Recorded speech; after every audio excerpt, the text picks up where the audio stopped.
গ্রুপের মধ্যে যে আমরা নামগুলো দিচ্ছি, নামগুলো ইসলামিক নাম দিয়ে এই সুদের ব্যবসার যেটা লিডার, সেই লিডার মাশওয়ারা দিচ্ছেন আমাদের এই গ্রুপের নাম হযরতে খাদিজাতুল কুবরা নাম দিয়ে দাও, আমাদের এই গ্রুপটার নামকে হযরতে ফাতেমা রাদিয়াল্লাহু তাআলা আনহা দিয়ে দাও।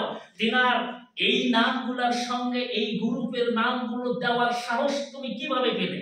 সাহস দিয়েছি আমাদের মধ্যে কোনো যারা আমরা দায়িত্বে রয়েছি এই মানুষগুলো ইমামের সাথ কোনো দেই না। ইমামের সাথ দেই না মানে কোরআন ও হাদিসের কথাগুলোর সাথ আমরা দেই না। আমরা এটা যাচাই করতে পারি, এটা করতেই পারি যে আজকে এখানে যে মাওলানাগুলো আলোচনা করবে সেই আলোচনাগুলো সঠিক কিনা, তার জন্য আমরা আরো অভিজ্ঞ মাওলানা এনে তার পাশে বসিয়ে রাখবো আর ওনাকে প্রথম থেকে চিঠি দিব, আপনি যাকাতের বিষয়ে আলোচনা করবেন, আপনি নামাজের বিষয়ে আলোচনা করবেন, আপনার আলোচনাগুলো সঠিক যেন হয়, আপনার আলোচনা সঠিক হয় কিনা তার জন্য কিন্তু আমরা অভিজ্ঞ আলিমও রাখবো। এটা আপনাকে অপমান করার জন্য নয়, এটা আমাদের শিখার জন্য, এটাই আমাদের সংশোধন করার জন্য, এই নামাজটাকে ইসলাহ করার জন্য। যেমন আমরা প্রত্যেকটি জিনিসকে সংশোধন করি, তার মধ্যে প্রথম যেমন হাদিস শরীফে বলা আছে আব্দুল্লাহ ইবনে মাসউদ যখন আল্লাহ রাসূল জনাবে মুহাম্মদ রাসূলুল্লাহ সাল্লাল্লাহু আলাইহি সাল্লামকে জিজ্ঞাসা করেছিলেন আইয়ুল আমালি আহাব্বু ইলাল্লাহ, তি আল্লাহ রাসূল কি জবাব দিয়েছিলেন? আলিম ওলামা এখানে মওজুদ রয়েছেন, as-সালাতু লিওয়াক্তিহা। তো আমার যেটা প্রথম কথা আমি একটা মাশওয়ারা দিচ্ছি, এখানে আমরা আলিম ওলামাদের কাছে যে কথাগুলো শুনলাম তাতে আমারও একটা ধারণা এখানে জানলো, যাই এটা আমি অহংকার মানে কোনোভাবেই বলতেছি না যে আমার চাইতেও যারা আলোচনা করেছেন তাদের অভিজ্ঞতা অবশ্যই অনেক বেশি রয়েছে। কিছুদিন আগে কথাটা না বললে নয়, এই যে কিছুদিন আগে না, সব সময় মানুষ বলে থাকে এক বক্তা আরেক বক্তার গরু। আমার এটা মনে হয় এত একটা মানে মিথ্যা কথা, অযুক্তি কথা কখনোই বলি না। এখানে এই যে কয়েকজন আলিম আলোচনা করেছেন, আমার মনে হয় কোনো আলিমের একটা কথার বিরোধিতাও করবে না, বিরুদ্ধে যাবে না, কারণ তারা জানেন যে আলোচনাগুলো সঠিক। কিন্তু এখানে যদি কোনো মানুষ এসে আলোচনা সঠিক আলোচনা না করে যদি অসঠিক আলোচনা করতেন, তাহলে যারা জানেন তারা এর বিরোধিতা উপরে করুক আর না করুক, সামনাসামনি করুক আর না করুক, মনের মধ্যে আসতো কিনা, মনের মধ্যে আসবে কিনা, আর এটা আসাটাই স্বাভাবিক।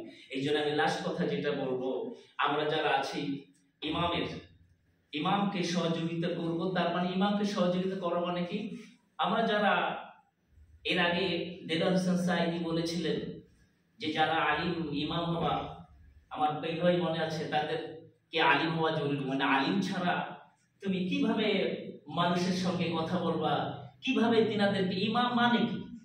ইমাম, এই যে ইমাম মানে এর একটা অর্থ আছে, আলিম ওলামাগণ জানেন, হয়তো যদি ভুল হয় হয়তো এরপরে আপনাদের কাছ থেকে আমি সংশোধন করে অবশ্যই দিব যে ইমামের একটা মানে তো বাদশা, তিনি হুকুম করবেন। যেমন একটা কথা মনে পড়লে এই কথাটা বলে শেষ করে দিচ্ছি।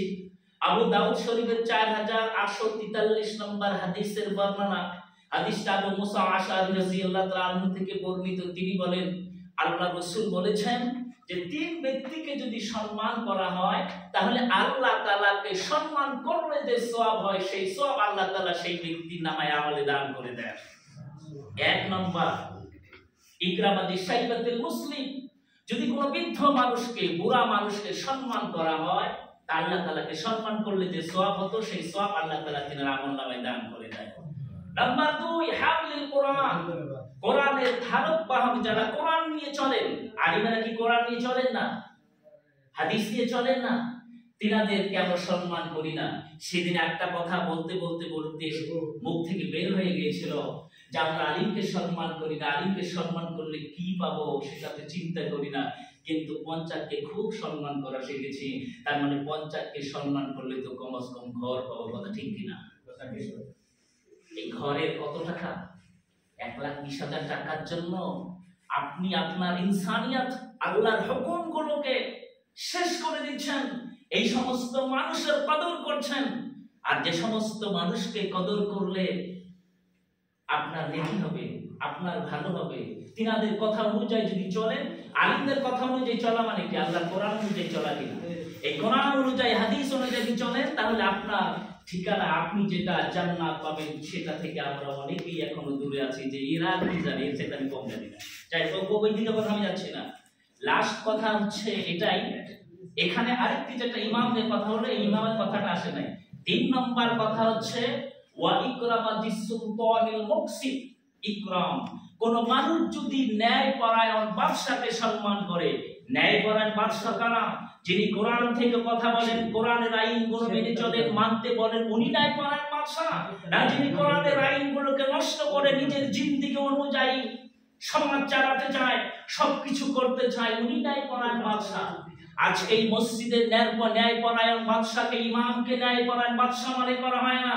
ন্যায়পরায়ণ বাদশা উনি মনে করে সেক্রেটারি, প্রেসিডেন্ট, সভাপতি, যে আমরাই হলাম ধনী মানুষ, আমরাই হলাম প্রভাবশালী মানুষ, আমরা যেটা আইন করবো সেইভাবে ইমাম চলবে, ইমাম যেটা আইন করবে সেইভাবে আমরা চলবো না। এরকম অবস্থা আমাদের আছে কি নাই? কিছু কিছু মানুষ ইমামকে যখন খুশি তাহা বলবে। যে লোকের ভিতরে ইমান আছে সে কখনো এই দুর্বল কথাগুলোকে, ভুল কথাগুলোকে, এই পৃথিবীর দুর্বল সম্পদকে কখনো প্রাধান্য দিয়ে যেই সেই ভুল কথা, যার তার কথাগুলো মেনে নিতে পারে না। কথা ঠিক কিনা? এই জন্য যে কথাগুলো আমি বললাম, আল্লাহ তাআলা মাফ করুন, যেটা অবশ্যই বলার উচিত ছিল সেটা প্রথমেই আপনাদের কাছ থেকে মাপ চেয়ে নিচ্ছি।